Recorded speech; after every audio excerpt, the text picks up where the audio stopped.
हम्म।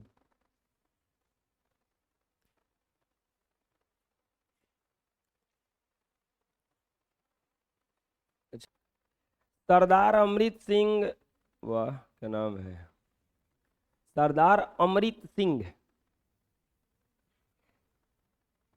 ने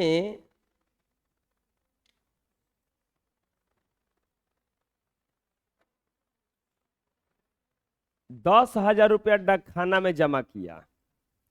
यदि डाकखाना से 8.1/4% वार्षिक ब्याज मिलता हो तो उन्हें 8 महीना के बाद कितने रुपए मिलेंगे?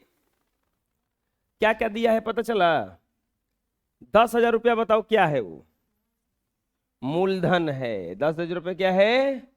मूलधन है। लिखेंगे हल।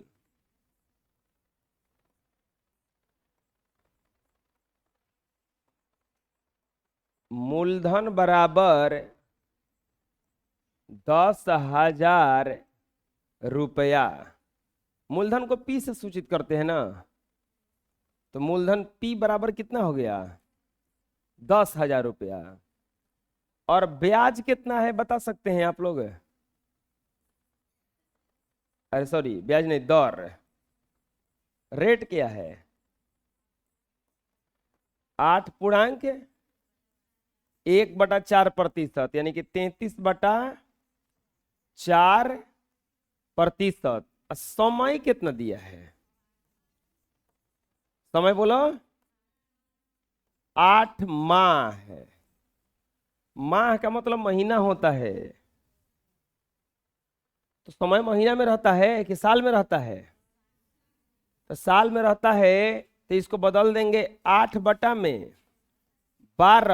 अब क्या लिखा जाएगा ये? वर्ष। 8/12 वर्ष। तो पूछ रहा है कि 8 महीना के बाद कितना रुपया मिलेगा। तो बताओ, ब्याज पूछ रहा है कि मिश्रधन पूछ रहा है? कुल कितना रुपया मतलब वो मिलेगा उनको, यानी कि टोटल पैसा मिलेगा ना। तो मिश्रधन पूछा है ना, तो यानी कि मिश्रधन, मिश्रधन को किसे सूचित किया जाता है? बोलो। मिश्रधन ए बराबर, यही ना है। तो चलिए पहले अब बताइए, मिश्रधन ज्ञात करना है तो हमें पहले एसआई ज्ञात करना पड़ेगा कि डायरेक्ट मिश्रधन निकल जाएगा? एसआई ज्ञात करना पड़ेगा। एसआई को फिर मूलधन में क्या करना पड़ेगा, ले जाके जोड़ना पड़ेगा, तब ना निकलेगा। तो लिखेंगे एसआई बराबर, एसआई बराबर फॉर्मूला होता है पीआरटी बटा 100। पी का वैल्यू 10,000, आर का वैल्यू 33/4, समय का वैल्यू, इसको इसे बढ़ा लें, 8 × 12, और गुना क्या हो जाएगा नीचे? 100। चलो इतना उतार के आप लोग, और इसका आगे एसआई निकाल के ए अपने से निकालो। निकाल लिए होंगे? चलो देखो कैसे बनेगा। ये 0 से ये 0 कटाए होंगे, और 4 से कटाए होंगे 2 बार में, 3 से कटाए होंगे आप 4 बार में, 3 से कटाए होंगे 11 बार में, और 4 से कटा होगा ये 25 बार में। 25 दूनी के 50, 11 पचे 55, 550 रुपया एसआई आया। एसआई कितना आया? 550। तो लिखेंगे इसीलिए ए बराबर, एसआई बराबर 550। खड़ा हो जाओ जी। ए बराबर फॉर्मूला बताओ।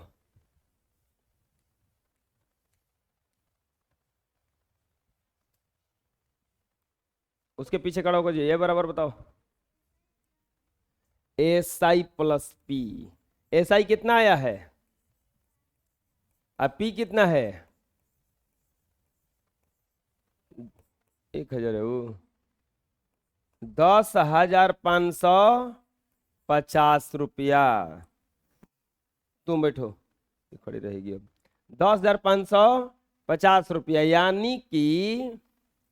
यानी कि सरदार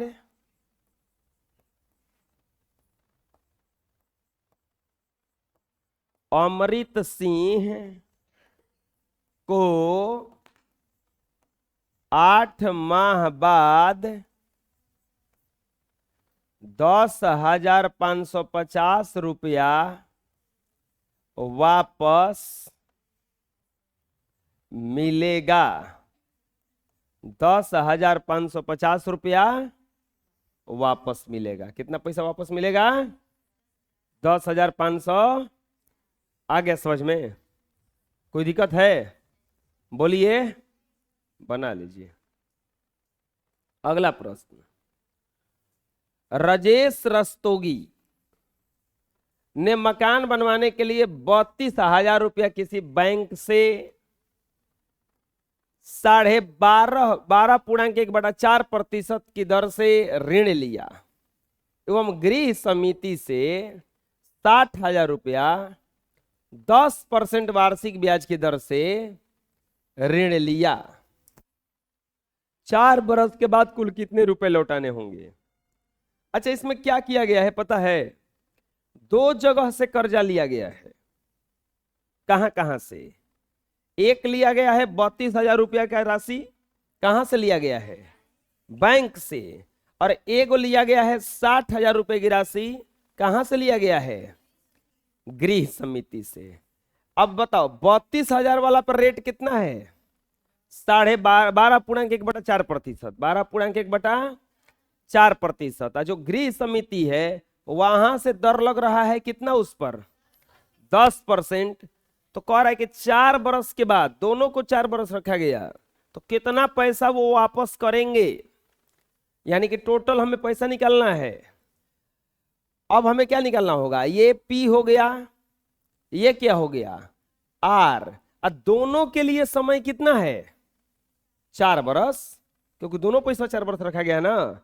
तो इसके लिए टी हो गया 4, फिर ये पी हो गया, फिर ये हो गया, और फिर आर हो गया। फिर क्या निकालना है यहाँ पे? टी ये हो गया, फिर से निकालेंगे ए और दोनों को जोड़ देंगे। बात समझ में आया कैसे बन रहा है? हम लोग इसका मिश्रधन निकालेंगे कि कितना होगा, फिर इसका मिश्रधन निकालेंगे कितना होगा, दोनों को ऐड करेंगे तो पता नहीं चल जाएगा कि कितना पैसा लौटाया है। अरे वो 32 और 60, 92,000 तो कर्जवे लिया है। बाकी वो भी जो बढ़ेगा वो अलग से बढ़ेगा ना। तो लिखेंगे 10 नंबर क्वेश्चन का हल। प्यारे प्यारे बच्चों, क्या पूछ रहा है? राजेश रस्तोगी द्वारा वापस किया गया राशि बराबर व्हाट? राजेश रस्तोगी द्वारा वापस किया गया राशि बराबर व्हाट? कितना राशि उनको वापस करना होगा? प्यारे बच्चों, यहां पर देखते हैं, लिखेंगे राजेश रस्तोगी द्वारा बैंक से लिया गया कर्ज, बैंक से लिया गया कर्ज, यानी कि मूलधन बराबर बोलो कितना हो जाएगा इसका? बैंक से कितना पैसा लिया है? तो P बराबर हो गया 32,000 रुपया। और इस पर दर कितना लग रहा है? R बराबर 12.1/4%। और समय कितना लगा है? T बराबर 4 वर्ष। तो चलिए निकालते हैं इसका मिश्रधन निकालना पड़ेगा। मिश्रधन निकालने के लिए आपको सबसे पहले इसका एसआई निकालना पड़ेगा। लिखेंगे एसआई बराबर, खड़ा हो जाओ जी, उत्कर्ष नाम है, बोलो एसआई बराबर फॉर्मूला। पी क्या है? SI बराबर ये फॉर्मूला बताएं, PRT बटा में 100। P उसमें क्या है, R क्या है और T क्या है? तो चलो बताओ P का वैल्यू कितना है? 32,000। R का वैल्यू कितना है? इसको पूर्णांक में तोड़ लेते हैं बच्चों, 48 से 49 बटा में 4%। ऊपर 49 लिखा जाएगा और समय कितना है 4। अब बताओ नीचे क्या क्या आएगा, नीचे क्या क्या आएगा? अरे PRT बटा में 100, तो 100 तो अभी ना करेगा, एगो कुछ ही आएगा और हेकर चारावा कट गया। 4 से कितना बार में, 80 बार में कट जाएगा ये। गुणा कर लेते हैं, 8 चौके 32, 49 में 32 से 9 दूनी के 18, 9 दूनी के 18, 4 दूनी के 8 है 9, 9 तिया 27 और 4 तिया 12 दू 14, 8 6 एगो जीरो बिठेगा, 15,680 रुपया इसका ये सही आ गया। 15,680 रुपया बैंक का कर्जा है। अब बताइए, अभी ए नहीं निकालेंगे, ए लास्ट में निकाल लेंगे। अब लिखेंगे राजेश रस्तोगी द्वारा, अब कहां से लिया है, गृह समिति से ना। राजेश रस्तोगी द्वारा गृह समिति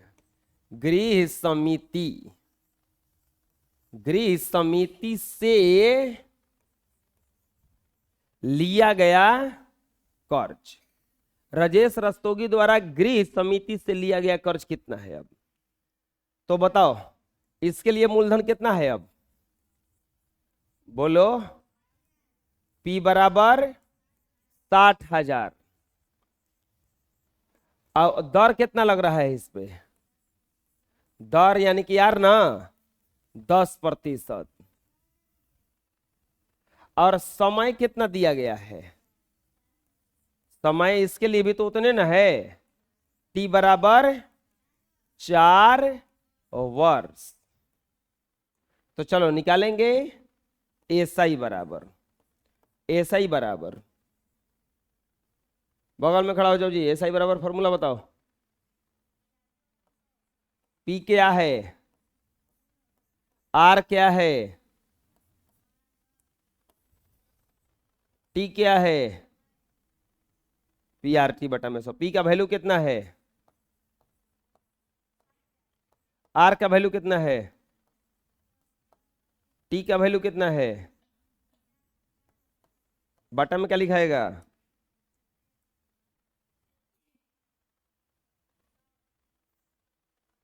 इससे ये कटेगा, आ जाएगा 6 चौके 24,000 कर्जा इजा बढ़ गया जी।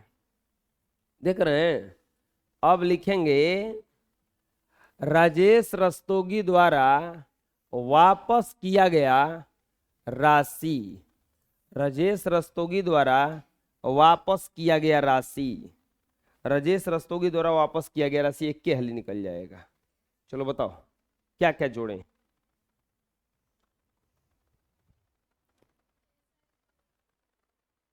तो बोलो कितना कितना जोड़ें।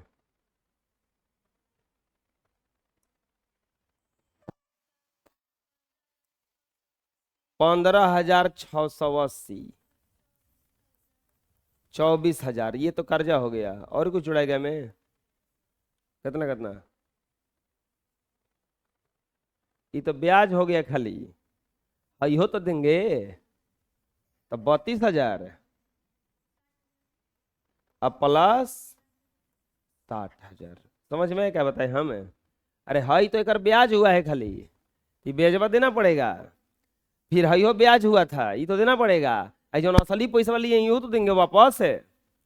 चलो जोड़ देते हैं। 15,680, 24,000, 32,000 60,000। ये 680 हो जाएगा।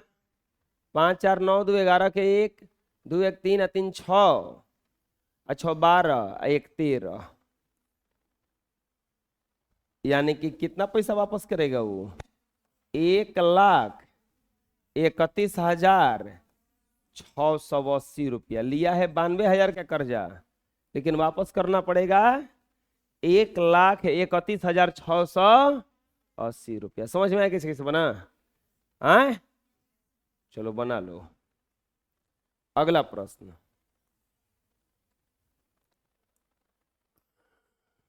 देखो फिर ये क्वेश्चन दो जगह है, नहीं दो जगह नहीं है, इसमें बढ़िया क्वेश्चन है ये। एगो किसान है बेचारे, किसी से 3,600 रुपया कर्जा लिया 18% वार्षिक ब्याज के दर पे। बहुत खतरनाक आदमी है जो दिया है, 18% का ब्याज ले रहा है। मतलब 100 रुपये में 18 रुपये और खाली कर्जा हो गया। 18% वार्षिक ब्याज की दर से 4.5 बरस के लिए लिया।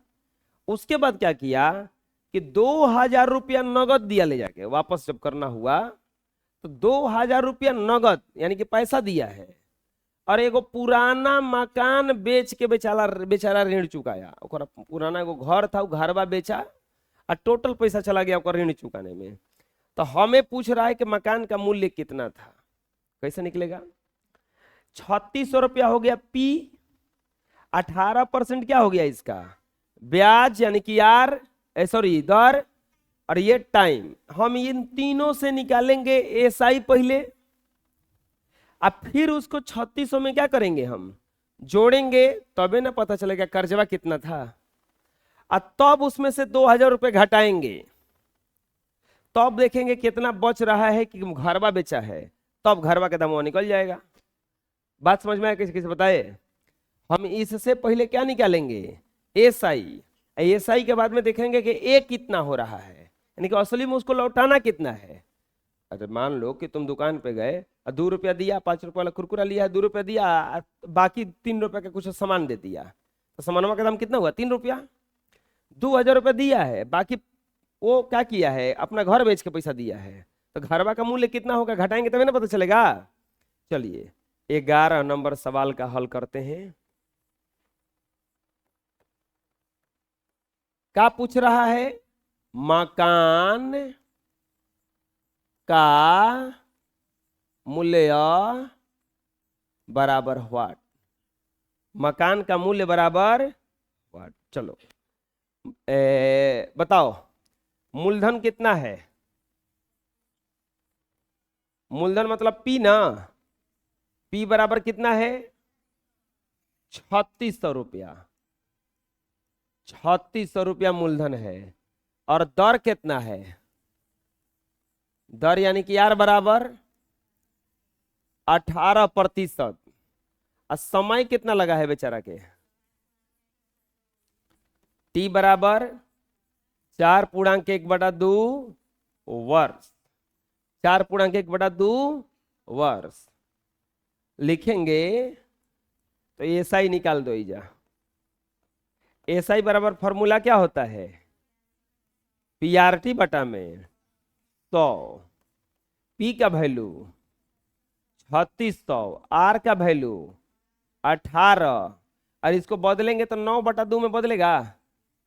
9/2 वर्ष, तो ये हो जाएगा 9 और बटा में 2 और गुना 100 होगा इतना।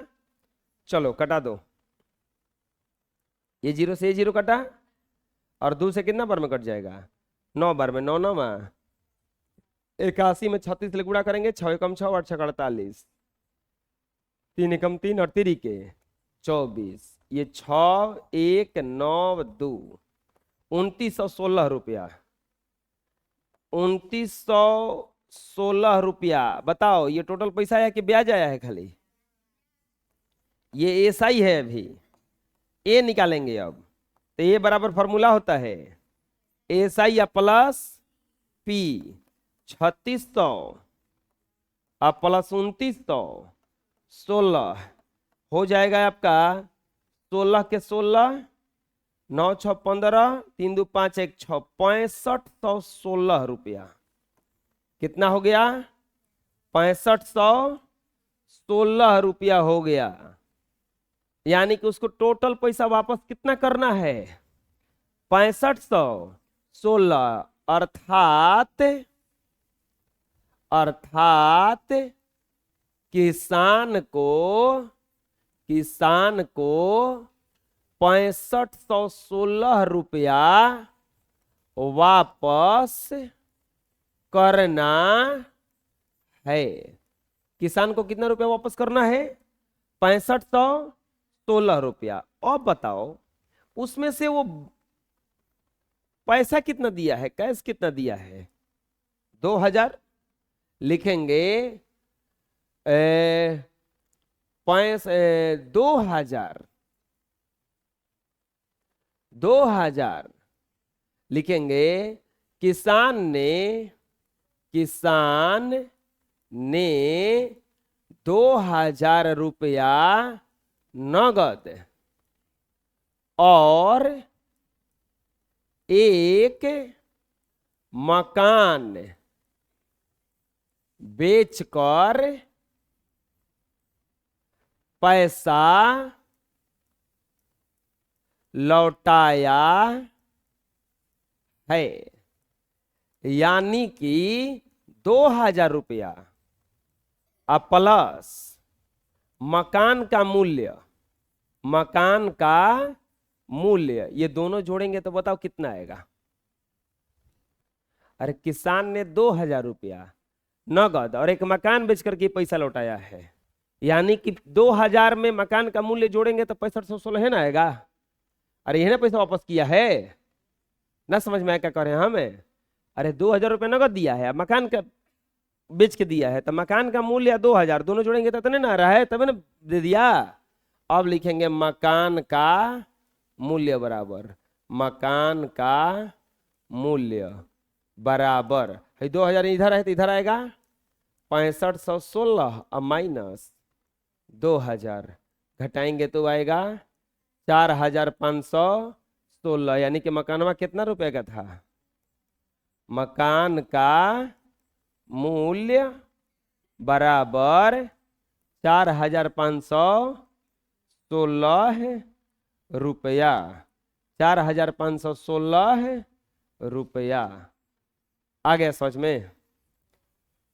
जो पैसा लौटाया गया है वो खाली पूरा पैसा नहीं दिया गया है, उसमें से 2000 रुपया दिया गया है, एक घर बेच के दिया गया था। घरवा कितना के था? 4516 रुपया का, तबे ना ओकर पैसा पूर गया। बना लो। अगला प्रश्न विविध वस्तुनिष्ठ प्रश्न वाला है। चलो देखो इसमें क्या दिया है, प्रत्येक वस्तु का मूल्य, नीचे दिया है वस्तुओं की संख्या। मतलब क्या है कि एक वस्तु का मूल्य 12 रुपया, तो 4 गो के दाम कितना होगा? 48 रुपया। 7 गो के दाम कितना होगा? 84 रुपया। 8 गो के दाम कितना होगा? 96 रुपया। बात समझ में आ रहा है? अब एक वस्तु का दाम कितना है? 34 रुपया। तो 4 गो वस्तु के दाम 4 चौका 16, 4 तिहाई 12 है, एक 13 और 136 रुपया होगा। अब 7 गो के दाम निकालो, तो 7 चौका 28 और 17 के 21 और 2 23, 238 रुपया। कितना आ गया? 238 रुपया। इसका निकालो 8 चौके 32 और 3 के 24 और 3 27, 272 रुपया। अब बताओ 4 गो वस्तु का दाम, एक गो वस्तु का दाम 70 रुपया, तो 4 गो के दाम 68 रुपया। 68 रुपया। अगला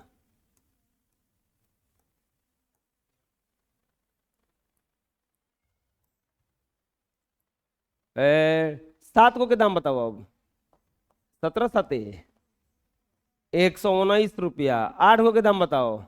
17 बटे 136 रुपया। समझ में आया? आए? अरे बुझाया क्या है यही? अपने से बना लोगे? चलो अपने से बनाओ। गुणा तो खाली करके लिखना है। मिला लो। नीचे अगला, अब देखो 1 दर्जन वस्तु का मूल्य दिया है 24 रुपया, तो 9 गो वस्तु का मूल्य कितना होगा? अब ध्यान देना यहां पे, यहां पर इन दोनों क्वेश्चन में क्या अंतर है, कोई बता सकता है? इसमें 1 गो वस्तु का दाम दिया है, लेकिन इसमें 12 गो वस्तु का दाम दिया है। तो 9 दर्जन का नहीं पूछा है, खाली 9 गो का पूछा है कि 12 गो वस्तु का दाम 24 रुपया, तो 9 गो वस्तु के दाम कितना होगा, फिर 6 गो के दाम कितना होगा, फिर 8 गो के दाम कितना होगा। मतलब क्या किया है कि इसमें 1 वस्तु का दाम दिया था तो डायरेक्ट गुणा करना था, लेकिन अब हमें इसमें 1 वस्तु का दाम निकालना पड़ेगा। तो चलो बताओ, 1 दर्जन में होता है 12, लिखेंगे 1 दर्जन, 1 दर्जन वस्तु। अच्छा ऐसा ही निकालना लो, 1 दर्जन में कितना होता है 12, तो 12 को के दाम को रुपया है, तो 1 को के दाम कितना रुपया हुआ 2 रुपया। एकरा में 2 रुपए के वस्तु है, एकरा में को रुपए के वस्तु है 3 रुपए का, क्योंकि 36 रुपया हो रहा है। एकरा में को रुपए के है 4 रुपए का। तो 9 गो वस्तु का दाम निकालना है, 6 गो का निकालना है, और कितने का निकालना है 8 गो। तो हे 2 रुपया पड़ रहा है, तो 9 दूनी के 6 दूनी के 8 दूनी के, बुझा रहा कैसे निकल रहा है। हम इसको लिख के बनाएंगे, 1 दर्जन वस्तु का दाम, 1 दर्जन वस्तु का दाम कितना है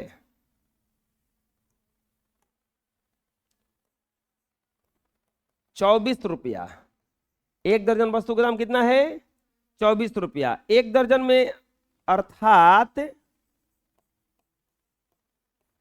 12 वस्तु का दाम कितना हो गया 24 रुपया।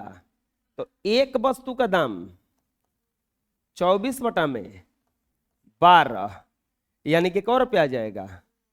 1 वस्तु का दाम बराबर 2 रुपया। तब निकालो 9 को वस्तु का दाम कितना रुपया हो जाएगा 18 रुपया। 6 गो के दाम 12 रुपया और 8 गो के दाम 8 दूनी के 16 रुपया हो गया ना। अरे बोलो। अब चलते हैं दूसरा नंबर पॉइंट पे। अब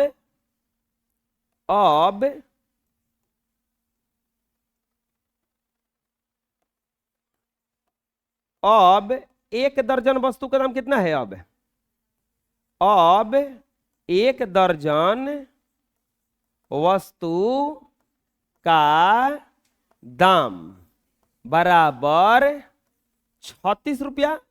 तो बताओ एकरा में 1 वस्तु का दाम कितना आएगा 3 रुपया आएगा ना, क्योंकि 1 दर्जन में कितना वस्तु होता है 12, अर्थात 12 वस्तु का दाम बराबर 36 रुपया। तो 1 वस्तु का दाम, 1 वस्तु का दाम बराबर 36 अब बाटा में 12 है, कटेगा 12 तिहाई 36, यानी कि 1 वस्तु का दाम क रुपया आ गया 3 रुपया, यानी कि हेजा 1 वस्तु का दाम क रुपया आया 3 रुपया। तो बोलो 9 गो के दाम कितना हो जाएगा 27 रुपया। 9 गो के दाम कितना हो जाएगा, 6 गो के दाम कितना होगा 18 रुपया, और 8 गो के दाम समझ में आ रहा हम क्या बता रहे हैं। अच्छा हेजा 1 वस्तु का दाम निकालोगे तो कितना आएगा 4 आएगा। चलो निकाल लेते हैं पुनः 1 दर्जन, 1 दर्जन वस्तु का दाम बराबर 48 रुपया। पुनः 1 दर्जन वस्तु का दाम बराबर 48 रुपया, या अर्थात 12 वस्तु का दाम बराबर 48 रुपया। तो एक वस्तु का दाम, एक वस्तु का दाम कितना हो जाएगा? 48 बटा में 12 है, कटेगा 4 बार में, क रुपया आ गया? 4 रुपया। यानी कि एक वस्तु का दाम बराबर 4 रुपया। एक वस्तु का दाम कितना आ गया? 4 रुपया। तो अब बताओ 9 को वस्तु का दाम कितना हो जाएगा? 36 रुपया। 6 को दाम कितना हो जाएगा? 24 रुपया। 8 को वस्तु का दाम कितना हो जाएगा? 32 रुपया। समझ में आ गया? कोई दिक्कत है? बना लो। अगला, नीचे दिए गए प्रश्न के साथ सही उत्तर चुनिए।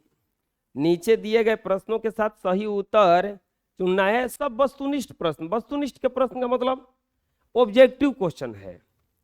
सुजीत एक काम को 8 घंटा में कर सकता है। 1 घंटा में सुजीत का काम कितना हिसाब कर पाएगा? देखिए, कोई सुजीत जी हैं, सुजीत एक काम का 8 घंटा में वो कर सकता है। कितने घंटा में? 8 घंटा में। सुजीत द्वारा काम खत्म करने में लगा समय, बोलो कितना? 8 घंटा। चलो बताओ, मान लो कि ये जो हैं 8 घंटा में 8 गो पूरी खाती हैं। 8 घंटा में कौ पूरी खाती हैं? 8 गो। तो 1 घंटा में कौ पूरी खाएंगे? 1 गो। तो यानी कि सुजीत द्वारा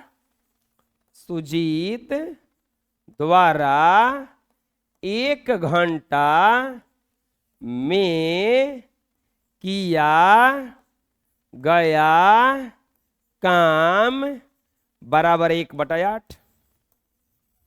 कितना काम किएगा? 1/8। आंसर बुझा गया कैसे बना? नेक्स्ट, 3 पुरुष और 4 महिला किसी काम को 5 दिनों में कर सकते हैं। तो 1 पुरुष और 1 महिला उसी काम को कितने दिनों में कर सकते हैं? हमको लगता है कुछ क्वेश्चन में गलती है। हमको लगता है यहां पे और नहीं या होगा।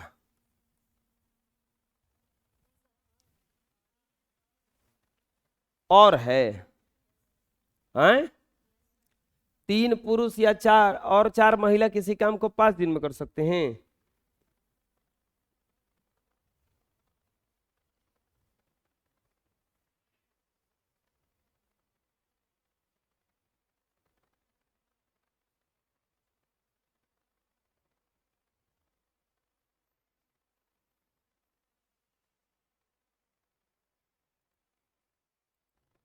ये क्वेश्चन में कुछ दिक्कत है, ठीक है।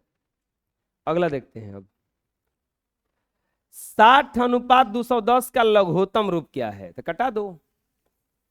60:210, 0 से 0, 3 से 2 बार में, 3 से 7 बार में 2:7। Answer C. अब ध्यान देना, कह रहा है क्वेश्चन में कि 1 से ज्यादा भी आंसर हो सकता है। 6:21 को कटा के देखो तो 6:21 को कटाओगे, यहां पर लिखेंगे अब बाई ऑप्शन। अरे एक में 1 से ज्यादा आंसर होगा। 6:21, इसको भी कटाओगे तो 3 से कटाओ, 2 बार में 3 से कटाओ, इहो 2:7 आ गया। तो इहो आंसर है। अब इहो हो जाएगा, 0 से 0 कटा, इहो आंसर हो गया। ये भी आंसर हो जाएगा, कटाओ 2 से 2 और 2 से 7। तो ये सब के सब सही है ना? समझ में आया? क्वेश्चन में लिखा था कि 1 से ज्यादा उत्तर भी सही हो सकते हैं, 1 से अधिक विकल्प भी सही हो सकते हैं। खाली एगो आंसर सही नहीं है, वो हमारे टेस्ट के पेपरवा नहीं है, बुझा रहे ना। यदि एक मानचित्र का स्केल 1 डेसीमीटर बराबर 2 किलोमीटर है, मानचित्र में दो स्थानों के बीच की दूरी 1 सेंटीमीटर होने पर उन दोनों स्थानों के बीच की वास्तविक दूरी कितनी होगी। किसी मानचित्र में 1 DCM 1 डेसीमीटर को कितना माना गया है, 2 किलोमीटर। 1 डेसीएम बराबर 2 किलोमीटर, 1 डेसीमीटर बराबर 2 किलोमीटर। मानचित्र में क्या किया गया है कि 1 डेसीमीटर को कितना माना गया है, 2 किलोमीटर। तो 1 सेंटीमीटर दूरी बराबर व्हाट, 1 सेंटीमीटर में कितना दूरी है। चलो यहां पर 1 डेसीमीटर लिखेंगे, ऊपर कर लेते हैं थोड़ा सा, 1 DCM बराबर 2 किलोमीटर। तो इसको सेंटीमीटर बदलोगे तो 1/10 हो जाएगा, 1/10, 1 में नहीं 1/10 नहीं, 10 सेंटीमीटर बराबर हो जाएगा 2 किलोमीटर। क्यों, क्योंकि 1 DCM बराबर होता है 10 CM, 1 डेसीमीटर बराबर होता है 10 सेंटीमीटर। अब भाई जीरो जाएगा होने, तो 1 सेंटीमीटर बराबर 2/10 किलोमीटर बराबर 0.2 किलोमीटर। कितना आ जाएगा आंसर इसका, 0.2 किलोमीटर। समझ में आ गया कैसे बना, चलो बना लो। ठीक है, इतना ही रहेगा।